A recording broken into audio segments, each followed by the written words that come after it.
Here's an opportunity to use the shortcut formula to compute the population covariance. Two cards are dealt from a well-shuffled deck. Let X be the number of aces that are dealt and Y be the number of face cards that are dealt. Using the shortcut formula, find the population covariance between X and Y.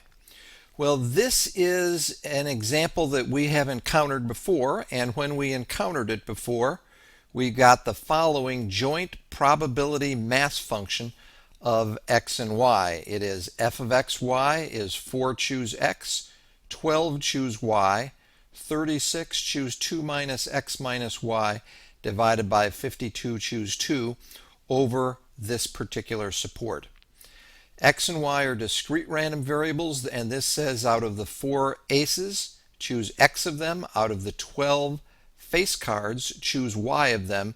And out of the 36 number cards, that is 2 through 9, choose 2 minus X minus Y of them. 52 choose 2 is the total number of cards.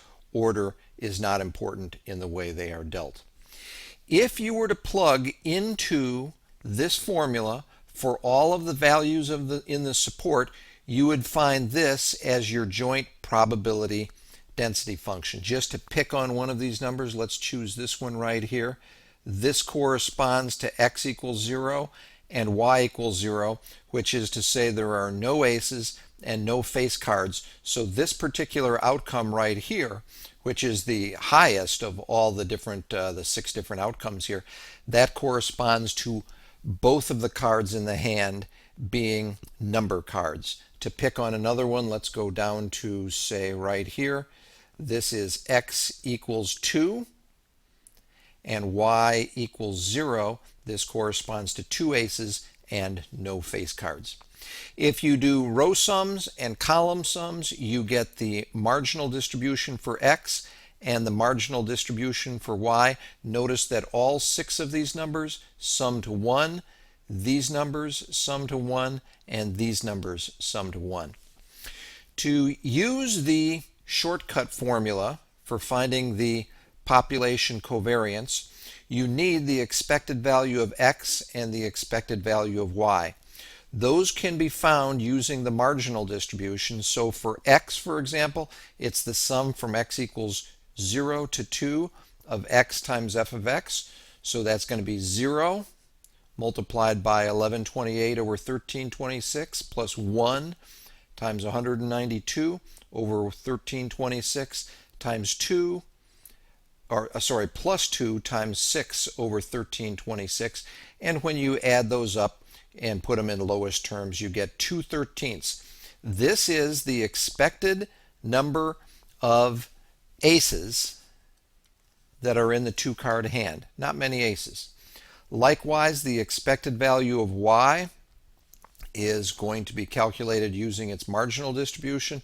So this is 0 times 780 over 1326 plus 1 times 480 over 1326 plus 2 times 66 over 1326. And in lowest terms, this is 6/13. This is the expected number of face cards in the hand, which contains 2 cards. Now, on the next page, I'm going to go ahead and implement the shortcut formula for the covariance. The only other thing we need is the expected value of xy. These are discrete random variables, so this will be calculated as a double summation, and it'll be the double summation over the support script A of, what do we have, xy here. So we put the xy right here, and that will be multiplied by f of xy.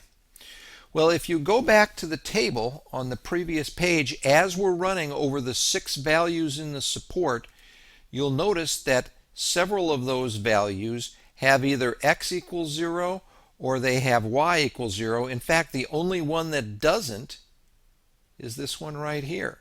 So 5 of these 6 terms get wiped out, and the only one that you're left with is x equals 1 and y equals 1. So when we put this double summation here together, this will only be one term, and it will be 1 multiplied by 1 multiplied by 48 over 1326, and that gives you just 48 over 1326. So there's your expected value of xy, and now we're ready to use the shortcut formula for the covariance. So the covariance of x and y using the shortcut formula will be the expected value of x times y minus the expected value of x times the expected value of y. The expected value of x times y you get from right here, and that is 48 divided by 1326. And mu sub x from the previous page was 2/13, and mu sub y is 6/13. And when you calculate that and put it in lowest terms, this turns out to be negative 100 divided by 2873. And if you want a decimal approximation for that, that is negative 0.03481. So this says there is a negative population covariance between the number of aces and the number of face cards in a hand that consists of two cards. Now, if you are nervous about this, and you don't need to be nervous about this, we've done everything right, but if you wanted to just check it by Monte Carlo simulation, here is how that can be done.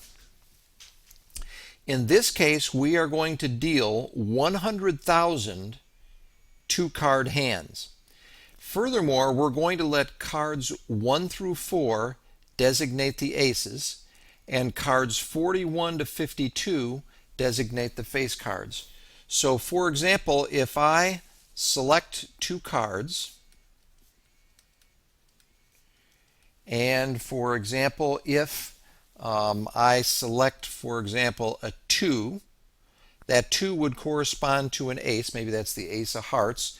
And then if I have a 51 out here, I'm letting that arbitrarily be a face card, so who knows what that is. That might be the jack of diamonds. And then I might select a second time, that is, I might select a 13. It looks like that's a number card because it doesn't fall into either of these ranges. And here's another number card, so this would be the first hand number 1 of cards. This would be the second hand number 2 of cards, and we're going to do that 100,000 times in this Monte Carlo simulation. So we start out by setting a vector x, which is going to represent the number of aces in each hand, and we set that to a vector of 100,000 zeros, and the vector y gets set to 100,000 zeros. It will represent the number of face cards in a particular hand. And then we go for I equals 1 up to 100,000, and we use the sample function. Now the sample function will draw two observations, two values from the integers 1 through 52, and it will draw them without replacement. So it could generate, for example, a 2 and a 51, and then a 13 and a 38, etc. And those two integers will be placed in a vector named cards. So remember, there are just two cards here, and they are cards sub 1 and cards sub 2.